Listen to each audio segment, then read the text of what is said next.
Hello and welcome you all to our YouTube channel. तो आज हम लोग असाइनमेंट लेक्चर देखने जा रहे हैं Newton's law of motion without friction का। जैसे कि आपको पता है हमने इसकी थ्योरी लेक्चर ख़त्म कर लिए। अगर आपने थ्योरी लेक्चर नहीं देखा है तो आप हमारी प्लेलिस्ट में जाके ज़रूर देख सकते हैं।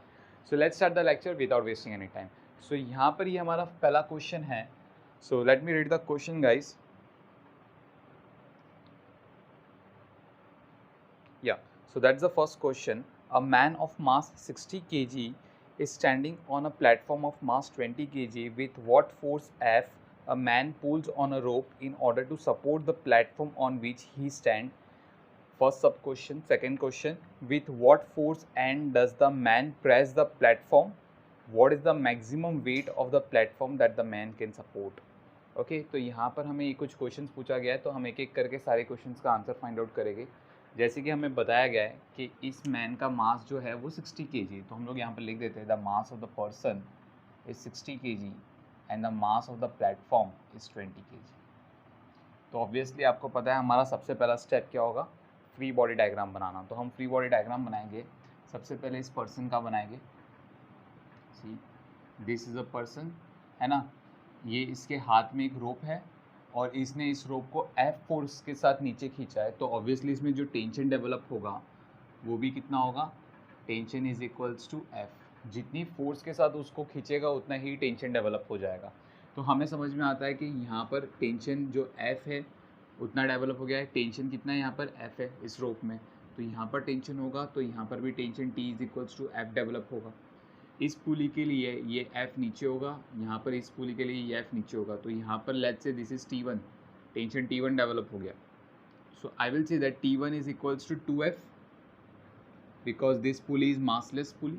तो T1 की वैल्यू क्या हो गई, 2F हो गई, क्योंकि नेट फोर्स तो जीरो आएगा। अगर मासलेस पुली तो मास जीरो होने की वजह से नेट फोर्स जीरो हो जाएगा। नेट फोर्स अगर जीरो हो गया तो हमें पता है upward force is equals to downward force. So that's why T1 is equals to 2F। तो यहाँ पर जब आप इस पुली की बात करोगे तो यहाँ पर टेंशन T1 डेवलप होगा, यहाँ पर टेंशन T1 डेवलप होगा, जिसकी वजह से इस स्ट्रिंग में टेंशन T1 डेवलप होगा। तो ऐसे कुछ हमारा डायग्राम आ रहा है। ओके, तो अभी जब मैं यहाँ पर पहले इसकी फ्री बॉडी डायग्राम खत्म कर लेते हैं। इसका जो मास था वो कितना था, कैपिटल M लिया था हमने। तो इसका खुद का मास दैट इज़ mg, और उसके बाद इसका normal reaction that is n। Clear? Okay, अभी हम बात करेंगे इस प्लेटफॉर्म की। Okay, let's talk about this platform. तो ये जो प्लेटफॉर्म है इसके ऊपर कौन सी फोर्स लग रही है। सबसे पहले तो इसका खुद का वेट। इसका वेट कितना है, स्मॉल m लिया हमने, तो मास है स्मॉल m लिया ना, तो वेट हो गया mg। फिर बाद में F फोर्स ऊपर लग रही है और यहाँ पर T1 force, T1 is nothing but 2F। तो ये 2F ऊपर लग रहा है और ये जो पर्सन है ये अपनी नॉर्मल रिएक्शन इस प्लेटफॉर्म को दे रहा है। तो जो नॉर्मल रिएक्शन होगा वो n होगा, जो हमने ऑलरेडी लिया था। This is a normal reaction. तो ये हमारा फ्री बॉडी डायग्राम बन गया for both the scenario. Now let's analyse this diagram and we know that this is the equilibrium condition. So for the equilibrium condition हमें पता है acceleration zero होगा, जिसकी वजह से नेट फोर्स ज़ीरो हो जाती है। ओके, यहाँ पर भी इसका एक्सेलरेशन ज़ीरो होगा, है ना, 0 metre per second square, 0 metre per second square, जिसकी वजह से यहाँ पर भी नेट फोर्स ज़ीरो हो जाएगी। Net force zero means upward force is equals to downward force. तो अपवर्ड फोर्स क्या है, n plus f which is equals to m g. यहाँ पर upward force is equals to downward force equate करा देंगे तो ये हो गया 3F which is equals to n plus small m g, like this. Correct guys? Okay, जब हम यहाँ पर देखेंगे n plus f, what is the value of m, capital M 60 और g का वैल्यू 10, तो 600 Newton. I will say that this is my equation number 1। यहाँ पर आ जाएंगे हम लोग। तो यहाँ पर जब आप इसको सॉल्व करोगे 3F is equals to n, small m का वैल्यू 20 को g से मल्टीप्लाई करोगे तो हो जाएगा 200। So can I write this equation as 3F minus n is equals to 200। 3F minus n is equals to 200, correct. तो ये इक्वेशन को हम इक्वेशन नंबर 2 बोल देंगे और इक्वेशन नंबर 1 और इक्वेशन नंबर 2 को ऐड करवा देंगे।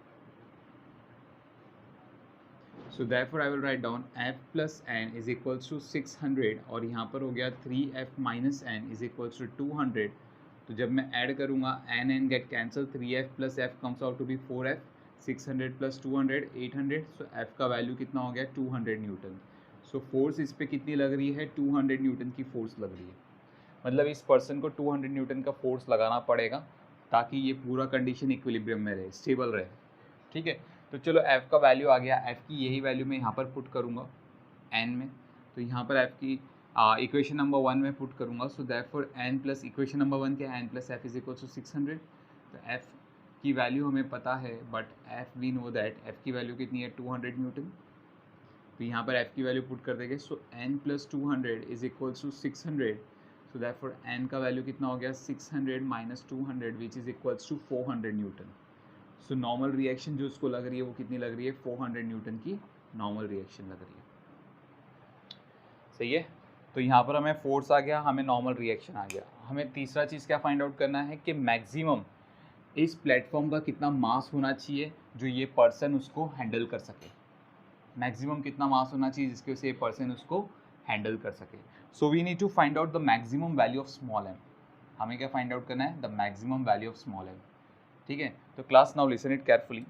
यहाँ पर जब हम इस ये इक्वेशंस को देखेंगे, means this equation and this equation, यहाँ पर जब आप देखोगे n plus f is equals to m g, correct. तो यहाँ से अगर मैं f निकालने जाऊँ तो f का वैल्यू कितना आ जाएगा मुझे, it is m g minus n. f का value comes out to be m g minus n. यहाँ पर हम f की वैल्यू पुट कर देंगे, तो f की वैल्यू जब मैं पुट करूँगा तो ये हो गया एम जी माइनस एन। मैंने यहाँ पर f की वैल्यू पुट कर दी है, which is equals to n plus small m ji.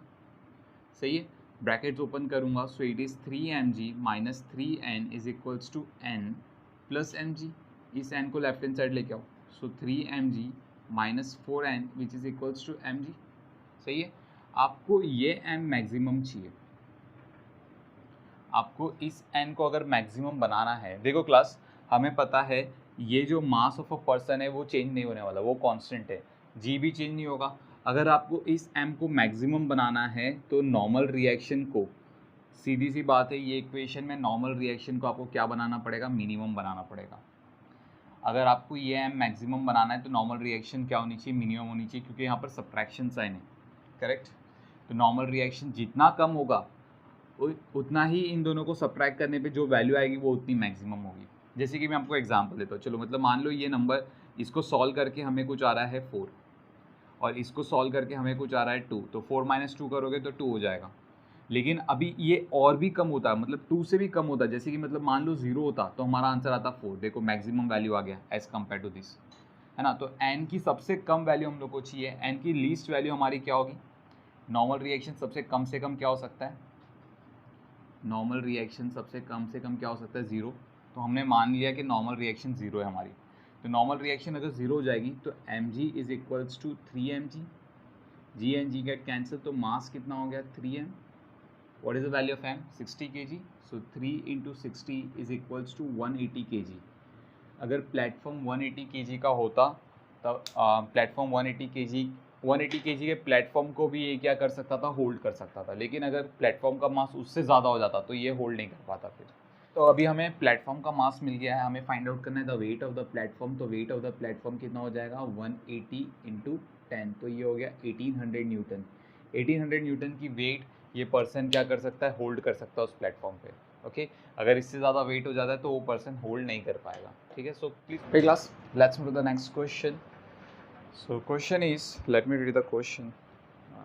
Yeah, question is, a smooth pulley A of mass m0 is lying on a frictionless table. A massless rope passes round the pulley and has masses m1 and m2 attached to its ends. The two portions of the string being perpendicular to the edge of the table so that the masses hang vertically. Find the acceleration of the pulley. So यहाँ पर जैसे कि आपको diagram दिख रहा है, ये smooth table है जिसके ऊपर एक पुली रखा गया है, काफ़ी बड़ा पुली जिसका मास है m0, और उस पुली से एक स्ट्रिंग कनेक्टेड है which is further connected to mass m1 and m2। तो ये दोनों मासेस के नीचे जाने की वजह से ये पुली आगे की तरफ आएगा। तो हमें यही पता करना है कि ये जो पुली आगे की तरफ आ रहा है कितनी एक्सेलरेशन से आ रहा है। We need to find out the acceleration a0, that's the question. Okay, so let's try to analyse the question. सबसे पहले ये ब्लॉक्स की हम एफबीडी बना देंगे, जैसे कि m1 block, suppose this is a block m1, इसका खुद का वेट हो जाएगा दैट इज़ m1g, उसके बाद the tension force that is t, correct.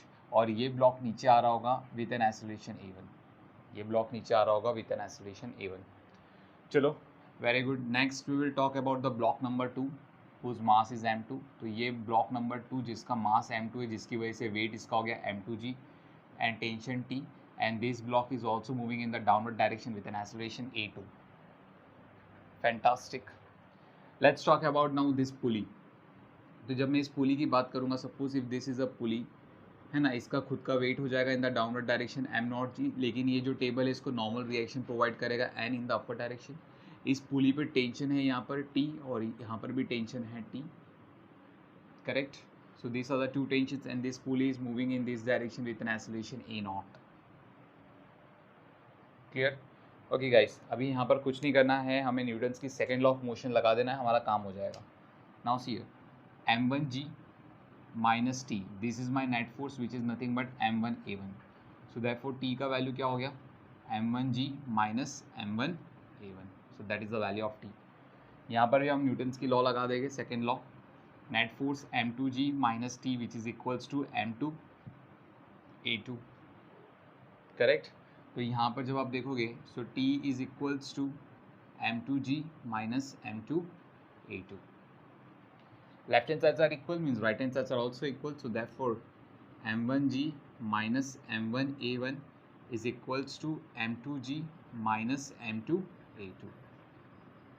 So therefore I will write down m1g minus m1 a1 minus m2g is equals to minus m2 a2. So therefore I will write down a2 is equals to m2 plus m1 m2g plus m1 a1 minus m1g upon m2. ठीक है, मैंने यहाँ पर -1 से भी multiply करवा दिया है. ठीक है, जिसकी वजह से -1 से आप मल्टीप्लाई कराओगे तो minus become plus and plus become minus and this minus also become plus. Okay, -1 से थ्रू आउट द इक्वेशन मैंने मल्टीप्लाई करवा दिया. सो इसको एक प्रॉपर तरीके से लिख देते हैं. सो a2 का वैल्यू आ रहा है हमें m2 माइनस m1 g, यहाँ से g कॉमन ले लिया, plus m1 a1 upon m2. So that is the value of a2. ये किसका वैल्यू आ रहा है, हमें a2 का वैल्यू आ रहा है. गुड, चलो a2 का वैल्यू मिल गया. अभी यहाँ से जब आप देखोगे तो यहाँ पर टेंशन कितना है, tension is 2t, tension is 2t which is equals to mass कितनी थी इसकी m0 एंड एक्सेलरेशन कितनी है a0. तो मैंने यहाँ पर न्यूटन्स की सेकेंड लॉ ऑफ मोशन लगा दिया है. Net force is 2t, t plus t becomes 2t which is nothing but mass into acceleration. मास इसका था m0 और acceleration था a0. सो t का वैल्यू यहाँ से कितना आ रहा है, the value of t comes out to be m0 a0 upon 2. ये t का वैल्यू आ रहा है ना. t की ये वैल्यू उठा के हम यहाँ पर रख देंगे. एक काम करो, या t की ये वैल्यू उठा के हम यहाँ पर रख देंगे. तो t की जब आप ये वैल्यू उठा के यहाँ पर रख दोगे तो हमें क्या इक्वेशन मिल रहा है, that m0 a0 upon 2 which is equals to m1g minus m1 a1. Okay, so therefore I will write down this is m0 a0 upon 2 is equals to m1g minus m1 a1. मैं m1 a1 को left hand side लेके आऊँगा. so m1 a1 is equals to m1g minus m0 a0 upon 2. so therefore a1 का value जो है वो कितना हो गया, g minus m0 a0 upon 2 m1. m1 को मैंने राइट हैंड साइड भेज दिया. सो that is the value of a1. ठीक है, a1 की जो वैल्यूज़ आ रही है हमें वो हम यहाँ पर लिख देंगे. So therefore a2 is equals to m2 minus m1 g plus m1. What is the value of a1? a1 का वैल्यू है g minus m0 a0 upon 2 m1. ठीक है, यहाँ पर एक लाइन लगा देते हैं और इसके डिनोमिनेटर में m2, यहाँ पर भी m2. ठीक है, ये वाला m2. तो जब ये आप यहाँ पर ब्रैकेट्स ओपन करोगे तो ये क्या हो गया, a2 is equals to m2 minus m1 g upon m2. Brackets open करोगे so m1 g upon m2 plus minus minus m1 और m1 कट जाएगा यहाँ से, तो क्या मिलेगा, m0 a0 अपॉन 2 m2. तो हमें ये इक्वेशन मिल रही है. ओके, जब आप ब्रैकेट्स ओपन करोगे यहाँ पर भी तो minus m1g upon m2 and plus m1g upon m2, तो ये वाला सेक्शन कट जाएगा. तो यहाँ पर क्या मिलेगा, सिर्फ जब आप यहाँ पर चेक करोगे तो a2 का वैल्यू आपको क्या आएगा, a2 का value m2g upon m2 cut जाएगा तो सिर्फ g मिलेगा. यहाँ पर आप ब्रैकेट ओपन करके देख सकते हो, m2g अपॉन m2 कट जाएगा तो g मिलेगा, फिर minus m1g upon m2 plus m1g upon m2, ये सेक्शन कट जाएगी तो आपको मिलेगा ये वाला equation, minus m0 a0 upon 2m2. So this is the value of a2. ये आपका वैल्यू है a2 का, ये आपका वैल्यू है a1 का. बट आपको पता है आपको ना ही तो a2 की वैल्यू में कोई इंटरेस्टेड हो, ना ही a1 की वैल्यू में इंटरेस्टेड हो. हम किसकी वैल्यू में इंटरेस्टेड है? हम a0 की वैल्यू में इंटरेस्टेड है. कैसे निकालेंगे? ध्यान से देखो क्लास. वी नो दैट ये वाली जो स्ट्रिंग है ये a1 एसिलेशन के साथ नीचे जा रही है, तो यहाँ पर इस पॉइंट पे जो एसिलेशन होगा वो a1 होगा. ये वाली स्ट्रिंग है a2 एसिलेशन के साथ नीचे जा रही है, तो यहाँ पर जो एसिलेशन होगा वो a2 होगा. तो हमें पता है what will be the acceleration of the pulley. Constant relation लगा देंगे. कांस्टेंट रिलेशन के हिसाब से a0 का वैल्यू क्या होना चाहिए? a1 प्लस a2 अपॉन 2, है ना. तो यहाँ से मैं क्या करूँगा? I will write down that a0 is equals to 1/2, बाहर ले लो, a1 प्लस a2 ना. तो a1 का वैल्यू क्या है? ये वाली वैल्यू है. तो g minus m0 a0 upon 2m1. सो ये वैल्यू मैंने a1 की पुट कर दी. a2 की वैल्यू क्या है? Plus g minus m0 a0 upon 2m2. Correct? Okay. So now what we will do, we will open the brackets. So a0, यहाँ पर g plus g becomes 2g and 2g upon 2 करोगे तो सिर्फ g मिलेगा, minus m0 a0 upon 4m1 minus m0 a0 upon 4m2. ये दोनों part को left hand side लेके आ जाओ. सो a0 और फिर मैंने a0 कॉमन भी ले लिया तो यहाँ पर 1 बचेगा, m0 upon 4m1 plus m0 upon 4m2. Correct. और यहाँ पर सिर्फ g बचा. ओके गाइस, तो यहाँ पर जब हम लोग चेक करेंगे तो a0 का वैल्यू कितना आ गया? a0 का सबसे पहले एक काम करो, a0 की वैल्यू निकालने से पहले यहाँ पर LCM ले लो. तो LCM के लिए मैं यहाँ पर किससे मल्टीप्लाई करूँगा? m2 से मल्टीप्लाई कर दूँगा, तो न्यूमरेटर में भी m2 से मल्टीप्लाई कर देंगे. और यहाँ पर हम लोग किससे मल्टीप्लाई कर देंगे? m1 से मल्टीप्लाई कर देंगे, तो न्यूमरेटर में भी m1 से मल्टीप्लाई कर देंगे. और फिर यहाँ पर मैं किससे मल्टीप्लाई करूँगा? 4m1 m2, numerator and denominator. तो इसको रब कर देता हूँ मैं. तो यहाँ पर मैं मल्टीप्लाई करूँगा 4m1 एंड m2, डिनोमिनेटर में भी 4m1 m2. और बाहर हमारा क्या था? a0 कॉमन था. ठीक है, तो मैंने थोड़ा साइड में लिख दिया a0.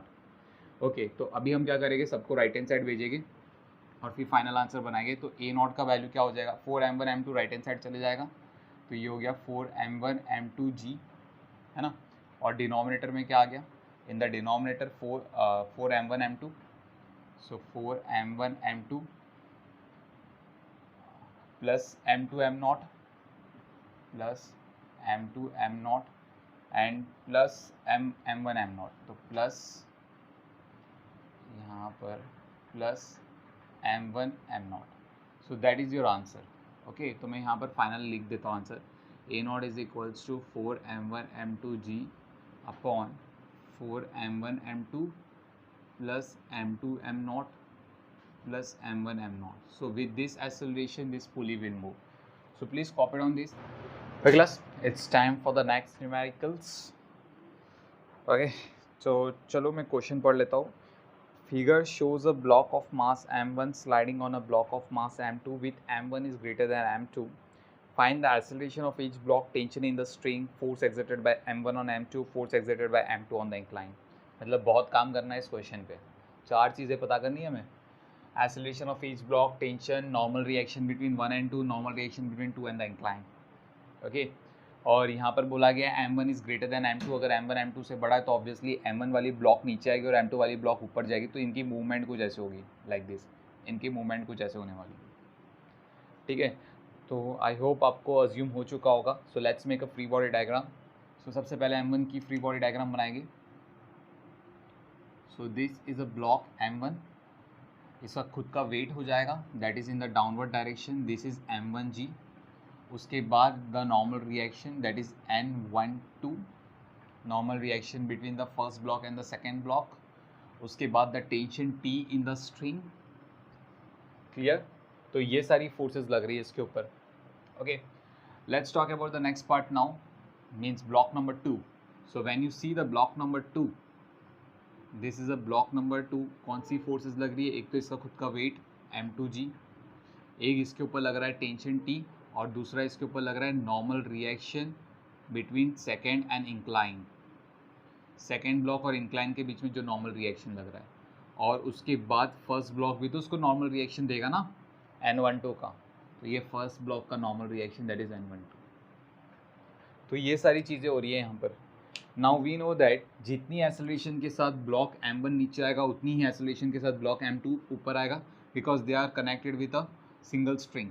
तो जो भी स्ट्रिंग की इस पॉइंट पे एक्सेलरेशन होगी वही स्ट्रिंग की इस पॉइंट पे एक्सेलरेशन होगी in the upper direction, because in extensible string है, करेक्ट। तो यहाँ पर जब हम देखेंगे कि ये वाली जो M1 वाली ब्लॉक है ये नीचे की तरफ आ रही है विद एन एक्सेलरेशन A, और यहाँ पर जब आप देखेंगे तो ये ऊपर की तरफ जा रहा है विद एन एक्सेलरेशन है, करेक्ट। तो M1G N12 सारी फोर्सेस हमने बता दी है, M1G N12 NT for the first block. तो यहाँ पर हम लोग एक अज्यूम करेंगे कि यहाँ पर मैंने x एक्सिस को ये डायरेक्शन में अज्यूम किया पैरेलल टू द इंक्लाइन, और y एक्सिस को हमने ये डायरेक्शन में अज्यूम किया। So this is my x axis and this is my y axis for both the blocks, ठीक है। तो यहाँ पर हमारा एंगल कितना फॉर्म हो रहा है, हमारा एंगल थीटा फॉर्म हो रहा है यहाँ पर। तो हम लोग आंसर फाइंड आउट करेंगे in the form of theta. Now see here class, if this is x axis and this is y axis, so obviously we will resolve M1G, one along the x axis and another along the y axis, so this one and this one, ठीक है। तो यहाँ पर जब आप देखोगे सो ये M1 है, M1G is acting in the downward direction, मैं यहाँ पर दिखा देता हूँ that M1G is acting in the downward direction। तो इसको मैंने रिजॉल्व किया, one along the incline and another perpendicular to the incline like this, correct guys। now see here class, if this is theta, this is 90, then this is 90 minus theta, ये 90 minus theta है तो obviously ये 90 minus theta होगा corresponding angles। if this is 90 minus theta और हमें पता है ये 90 है तो obviously ये theta होगा, मतलब ये वाला एंगल आपका theta है, तो ये एंगल theta हो गया, तो ये हो गया M1G cos theta और ये हो जाएगा M1G sin theta। चलो एकदम सही। अभी यहाँ पर M2G को भी हम रिजॉल्व करेंगे इंटू टू कॉम्पोनेंट, जैसे हमने M1 को किया था। तो यहाँ पर ये हो गया और ये वाला कंपोनेंट हो गया, तो ये वाला हो गया आपका M2G cos थीटा। अब ज्योमेट्री लगा के देख सकते हो जैसे हमने M1 के लिए लगाया, और ये हो गया M2G sin थीटा। तो ये चीज़ आ रही है हमें, बस अभी न्यूटन्स की लॉ लगा देना, हमारा काम हो गया। तो जैसे कि यहाँ पर what is the net force in x direction, तो net force in x direction we know that it is M1G sin theta minus T is equals to M1A। So therefore I will write down T is equals to M1G sin theta minus M1A। यहाँ पर देखेंगे net force लगा देंगे, सो यहाँ पर जो net force है वो कितना है, T minus M2G sin theta is equals to M2A। So T का वैल्यू कितना हो गया, it is M2G sin theta which is plus M2A, correct. तो ये सारी फोर्सेस लग रही है, left hand sides are equal means right hand sides are also equal, so therefore I will write down M1G sin theta plus M2G sin theta, sorry M1G sin theta minus M1A right hand side, और इसका right hand side क्या है M2G sin theta plus M2A, correct.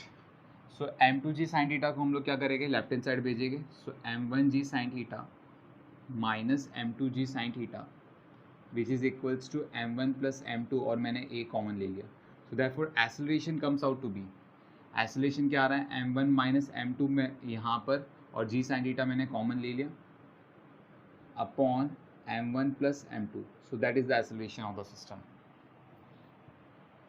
Correct. तो acceleration मिल गया। जैसे आपको A का value आ गया है, आप किसी भी इक्वेशन में डाल दो आपको टेंशन आ जाएगा। So therefore I will write down T is equals to M1G sin theta minus M1, मैंने इस इक्वेशन में पुट कर रहा हूँ A का वैल्यू, तो A का वैल्यू जब हम पुट करेंगे माइनस M1, A का value is M1 minus M2 G sin theta upon M1 plus M2, correct. तो taking LCM, so therefore T is equals to M1 plus M2 G sin theta, मैंने LCM लिया upon M1 plus M2 minus M1 minus M2 G sin theta upon M1 plus M2, ठीक है। तो यहाँ से जब हम देखेंगे डिनोमिनेटर में से हम M1 प्लस M2 कॉमन ले लेंगे, M1 प्लस M2, और न्यूमरेटर में से हम क्या कॉमन लेंगे M1 G sin theta, m1g sin theta हम क्या करेंगे, कॉमन ले लेंगे। तो m1g sin थीटा हमने कॉमन ले लिया फ्रॉम द न्यूमरेटर। तो अंदर क्या मिल रहा है, m1 plus m2 minus m1 plus m2, ठीक है। तो if you will see m1 and minus m1 get cancel, m2 plus m2 comes out to be 2m2, तो ये हो गया 2m1 m2 g sin theta upon m1 plus m2. So that is the tension in the string. Clear? So please copy down. Then we'll move to find out the normal reactions. अभी हम लोग find out करेंगे normal reactions. Normal reaction between first block and the second block.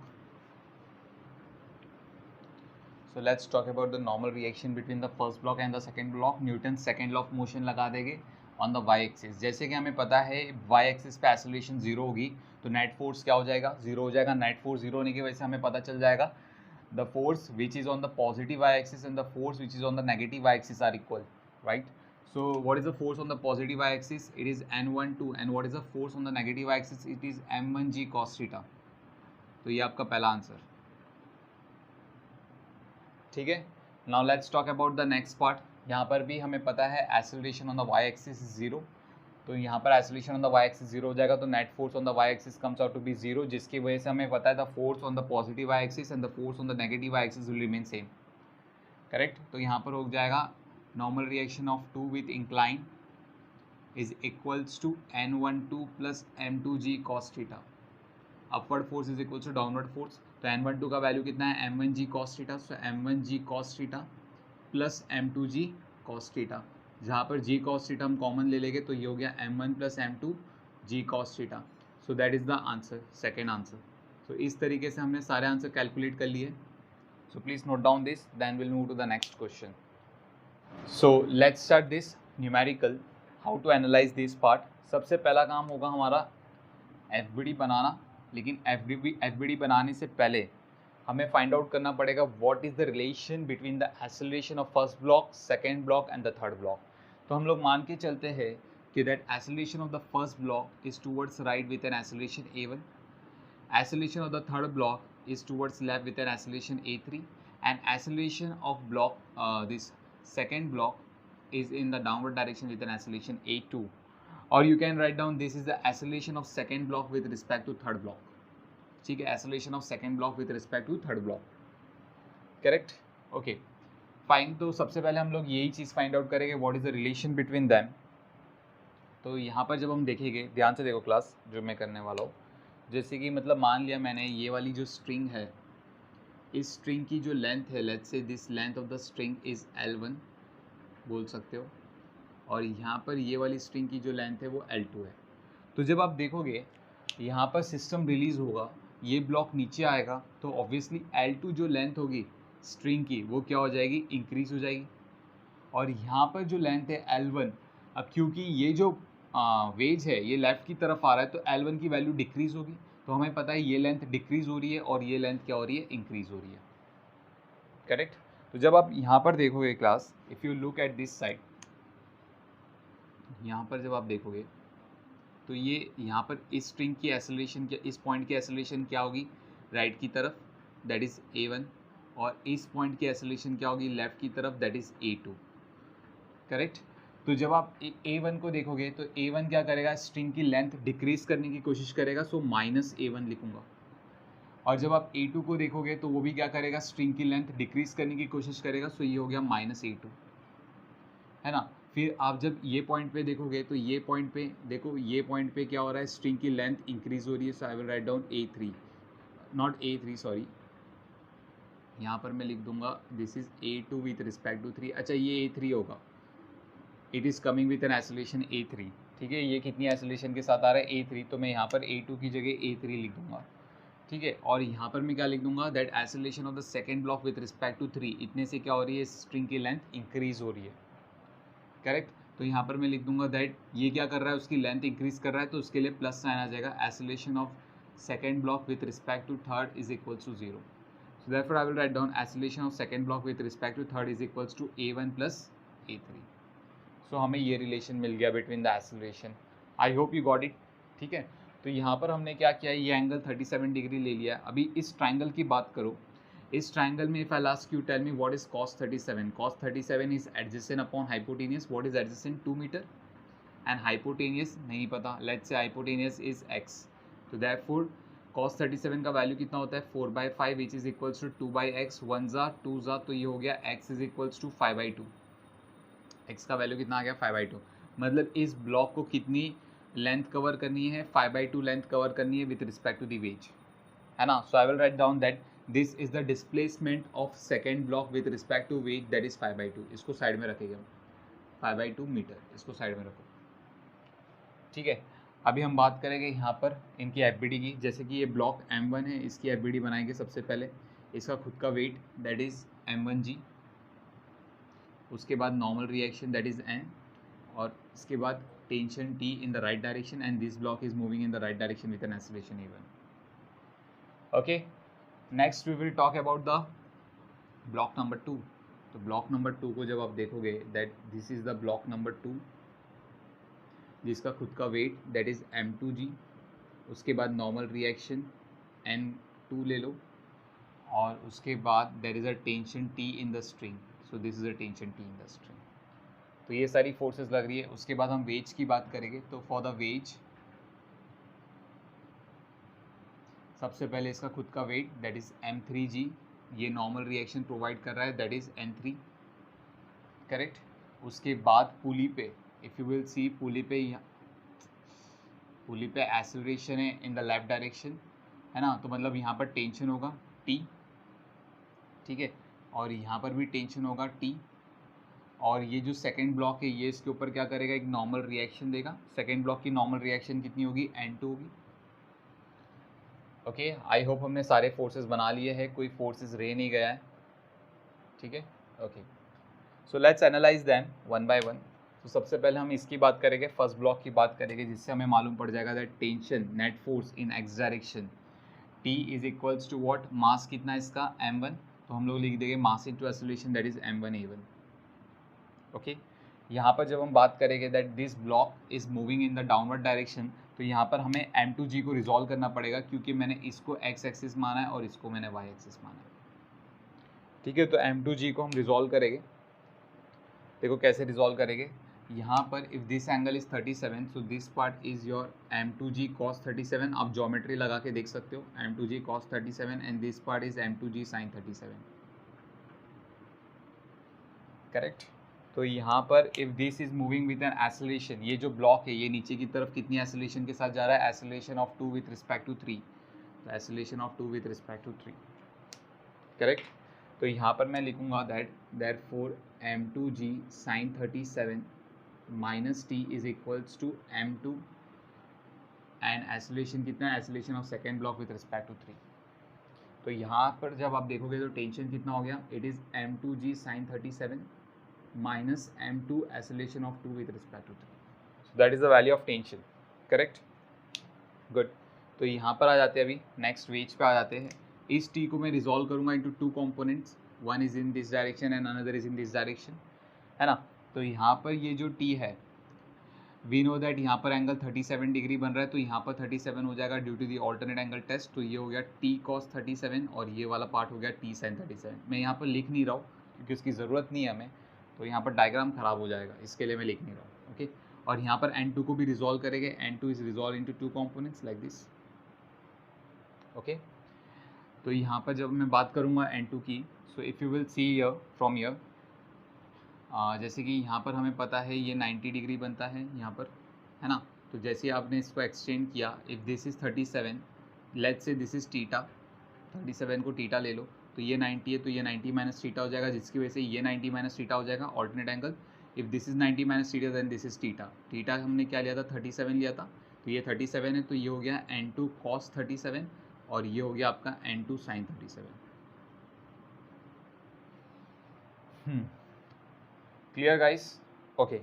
तो हमें कुछ equations मिलेगा, जैसे कि यहाँ से सबसे पहले N2 यहाँ से निकाल दो, क्योंकि N2 की ज़रूरत पड़ने वाली है हमें, ठीक है। तो यहाँ से जब आप N2 देखोगे तो N2 की वैल्यू कितनी आ जाएगी, N2 is equals to M2G cos 37, तो मैं यहाँ पर लिख दूंगा N2 is equals to M2G cos 37, तो N2 की वैल्यू मैंने पुट कर दी, दैट इज M2G cos 37, ठीक है। तो यहाँ से जब आप देखोगे, so if this wedge is moving in the right direction with an acceleration a3। तो देखते हैं नेट फोर्स कितना आता है। ओके, सो यहाँ पर मैं लिख दूंगा, so net force will be T and next is n2 sin 37 plus n2 sin 37 minus T cos 37 on the right direction which is equals to, I think so हमने सारे forces indicate कर दिए हैं, या which is equals to m3a3, correct। T का वैल्यू क्या है हमारे पास guys, we know that T का वैल्यू इज m1a1, तो मैं यहाँ पर T की जगह क्या पुट करूँगा, this is m1a1 plus n2 sin 37 minus T cos 37 which is equals to m3a3।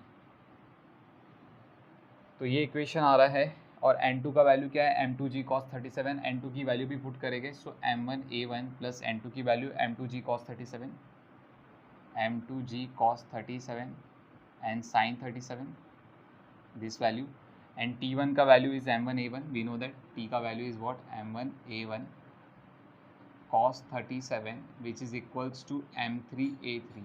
तो इतनी बड़ी इक्वेशन हमें कुछ मिल रही है, क्लियर। सो इसी इक्वेशंस को सॉल्व करना है, बट हम लोग यहाँ पर एक और काम करेंगे, दैट m1a1 का जो वैल्यू है, या m1a1 का जो वैल्यू है वो t is equals to m1a1 ना, तो यहाँ पर मैं t की वैल्यू पुट कर दूंगा, यहाँ पर हम लोग वैल्यू पुट कर देंगे, तो t की जगह मैं क्या लिखूँगा, m1a1, so m1a1 is equals to m2g sin 37 minus m2a2 with respect to 3, correct. तो मुझे ये इक्वेशन मिल रही है, ओके। तो यहाँ पर जब आप देखोगे m1a1 is this entire equation, तो लेट्स से द इक्वेशन को नेमिंग कर देते हैं, this is equation number 2, this is equation number 3 and this one is equation number 1, ठीक है। इन इक्वेशंस को नेम कर दिया मैंने। Let's move ahead now. यहाँ पर साइड में कहीं स्पेस होगा, जैसे कि मैं यहाँ पर ट्राई करता हूँ सॉल्व करने का, ठीक है। वही क्लास आगे सॉल्व करते हैं। अभी जो चीज़ हमें नहीं चाहिए हम उसको रब कर देते हैं, जैसे कि FBD, इसकी ज़रूरत नहीं है हमें, ठीक है। या आई होप आपने क्वेश्चन भी कॉपी कर लिया होगा, तो इसकी भी ज़रूरत नहीं है, सो मैंने रब कर दिया part. So let's move further now class, it's time to substitute the values. m1 का वैल्यू कितना है 1.3 a1, m2 का वैल्यू कितना है 1.5, g का value 10, cos 37 4/5, sin 37 3/5, minus m1 is 1.3, a1 का वैल्यू नहीं पता, cos 37 it is 4/5 which is equals to m3 का वैल्यू हमें पता है 3.45 एंड a3। तो ये कुछ वैल्यूज़ आ रही है, जैसे कि हमें पता है 5 1 ज़ा 5 2 ज़ा 5 1 ज़ा 0.3, 4 3 ज़ा 12, 12 2 ज़ा 24 and 24 into 0.3 comes out to be 7.2, या 7.2, so 1.3 a1 plus 7.2, यहाँ से जब आप सॉल्व करोगे, ठीक है, माइनस 5 1 ज़ा this will be 0.26, yeah, so 0.26 into 4 a1 is equal to 3.45 a3। तो ऐसा कुछ मुझे इक्वेशन आ रहा है। So when we solve this equation further, तो देखते हैं क्या मिल रहा है हम लोग को।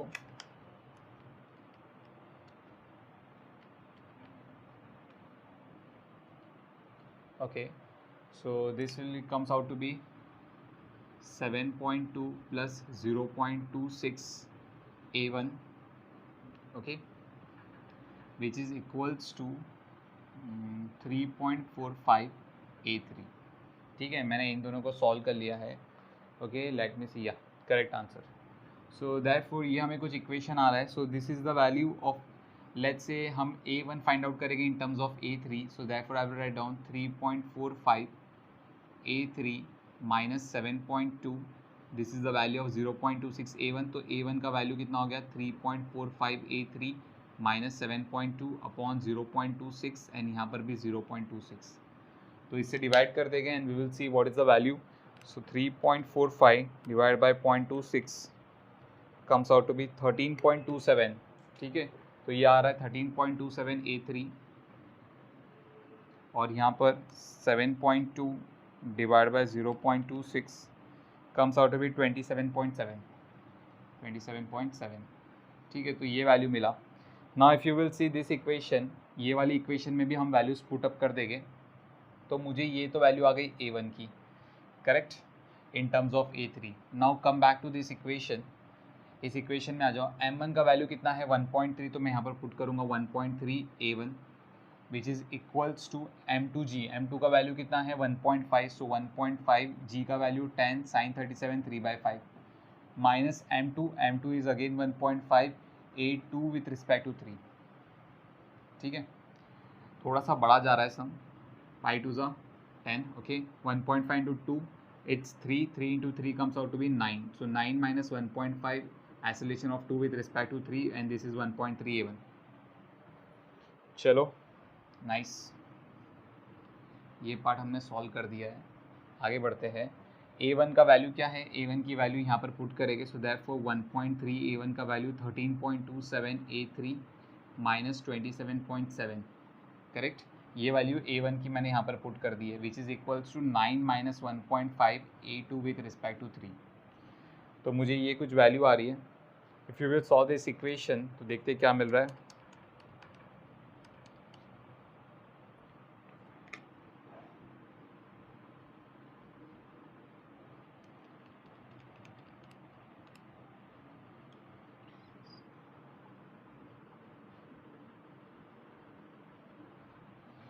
या so we are getting this as my equation. तो यहाँ पर हम लोग सॉल्व करते हैं. सो 17.25 A3,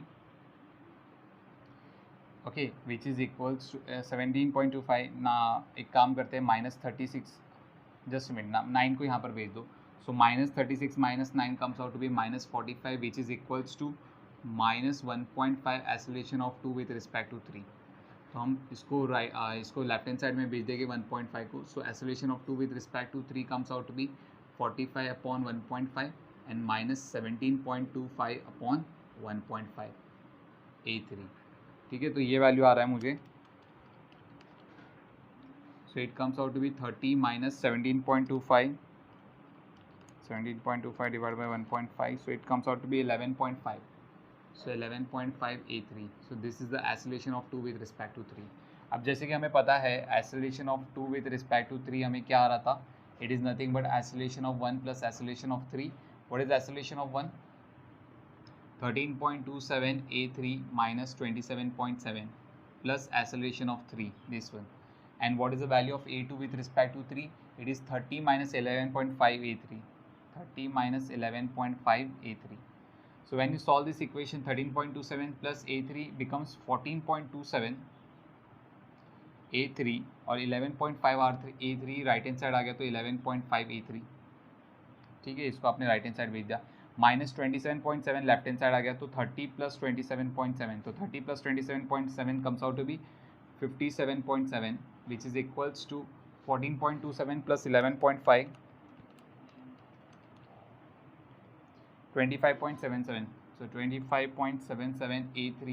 So therefore A3 का वैल्यू कितना आ रहा है 57.7 अपॉन 25.77. ठीक है, तो ये हो गया 57, just minute, 57.7 divide by 25.77. So it comes out to be 2.24. So 2.24 metre per second square is the acceleration of the third block, means acceleration of the wedge. ठीक है, जैसे ही आपको ये इक्वेशन आ गया A3 का value, we'll put this value of A3 in this equation. So therefore we will get the value of acceleration of 2 with respect to 3. What is acceleration of 2 with respect to 3? Then 30 minus 11.5. A3 का value कितना है 2.24, तो मैं यहाँ पर put करूँगा 2.24. So when you solve this equation, 30 minus 11.5 into 2.24, so it comes out to be 4.24. So 4.24 meter per second square is the acceleration of second block with respect to 3. तो हमें पता है, if you will see guys, initial velocity of block 2 with respect to 3 तो 0 था, है ना. और यहाँ पर acceleration of block 2 with respect to 3 कितना आ रहा है हमें 4.24 metre per second square. And displacement of block 2 with respect to 3 हमने ऑलरेडी निकाला हुआ है 5/2 मीटर, दैट इज 2.5 मीटर. तो सबसे पहले हम लोग पता करेंगे what is the time. So that for using the second kinematical equation S2 with respect to 3, U 0 है तो 0 ही हो जाएगा. U t will be 0 is equals to half acceleration कितना है 4.24 और टी का स्क्वायर। तो S23 का वैल्यू कितना है 2.5, ये 2 को जब आप यहाँ पर लेके आओगे which is equals to 4.24 T square, so therefore T square का वैल्यू कितना आ रहा है 5/4.24। ठीक है, तो जब मैं 5/4.24 सॉल्व करूँगा so it is coming out to be 1.1792 T square का वैल्यू। तो टी का वैल्यू कितना आ गया, taking out the square root, it coming out to be 1.08 seconds. So that is your time. इतना टाइम लग गया ब्लॉक 2 को नीचे तक पहुंचने में। हमें क्या फाइंड आउट करना था, जब ब्लॉक 2 इतने टाइम में नीचे पहुंचा है उतने ही टाइम में आपको फाइंड आउट करना है what is the acceleration of the wedge 3। So to find out the velocity find out करना था। वेलोसिटी ऑफ वेज 3 अगर आपको फाइंड आउट करना है तो we will use the first kinematical equation. हम लोग कौन सी इक्वेशन यूज करेंगे, we will use the first kinematical equation. What is first kinematical equation, v is equals to u plus at। Initial velocity तो 0 था, एक्सेलरेशन ऑफ वेज 3 कितना था, हमने a3 का वैल्यू पुट किया था 2.24, so 2.24 metre per second square, and time जो था वो कितना आ रहा आपको 1.08 सेकेंड, सो टाइम 1.08। तो putting all this value v is equals to u का वैल्यू 0, a का वैल्यू 2.24 एंड टाइम का value comes out to be 1.08। So when we solve this equation 2.24 into 1.08, it comes out to be 2.42. So 2.42 meter per second is the velocity of wave at that time. और उसी time पे हमें find out करना है what is the velocity, किसका velocity, the velocity of this block. तो when you find out the velocity of block 2 with respect to 3, तो ये कितना आ जाएगा, using the first kinematical equation है ना, velocity of second block with respect to 3 पहले पता लगाएंगे। Initial velocity of 2 with respect to 3 तो 0 था, acceleration of 2 with respect to 3 कितना है 4.24 और टाइम कितना लग गया 1.08। तो जब हम इसको सॉल्व करेंगे सो 4.24 या into 1.08, so when you solve this equation 4.58, so 4.58 metre per second. So this is the velocity of second block with respect to 3, है ना। तो जब आप देखोगे class velocity of second block with respect to 3, इसको मैं resolve करूँगा into 2 components like this. So ये आपका 37 हो जाएगा, करेक्ट। तो ये हो गया velocity of second block with respect to 3 cos 37, और ये हो गया velocity of second block with respect to 3 sin 37। ठीक है, सो ये हो जाएगा वेलोसिटी ऑफ, अगर वेक्टर में देखेंगे so velocity of 2 with respect to 3 is what 4.58 या 4.58 cos 37 I cap plus 4.58 minus 4.58 sin 37 j cap. So when you solve this equation 4.58 into cos 37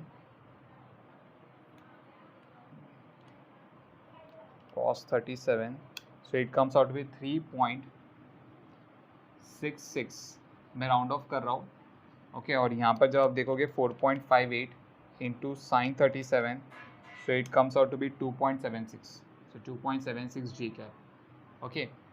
and we know that what is the acceleration of 3, acceleration of 3 कितना था third way, इस veg का acceleration 2.24, लेकिन minus 2.24 I cap, ठीक है, because it is in the negative x axis। so velocity of second block with respect to third is nothing but velocity of second minus velocity of third, that is 3.66 I cap minus 2.76 j cap। इसको right hand side भेजो, so velocity of second is equals to velocity of third plus 3.66 I cap minus 2.76 j cap। Value put करेंगे what is the velocity of the third block, velocity of third block हमने निकाला है, it is 2.42 metre per second, right.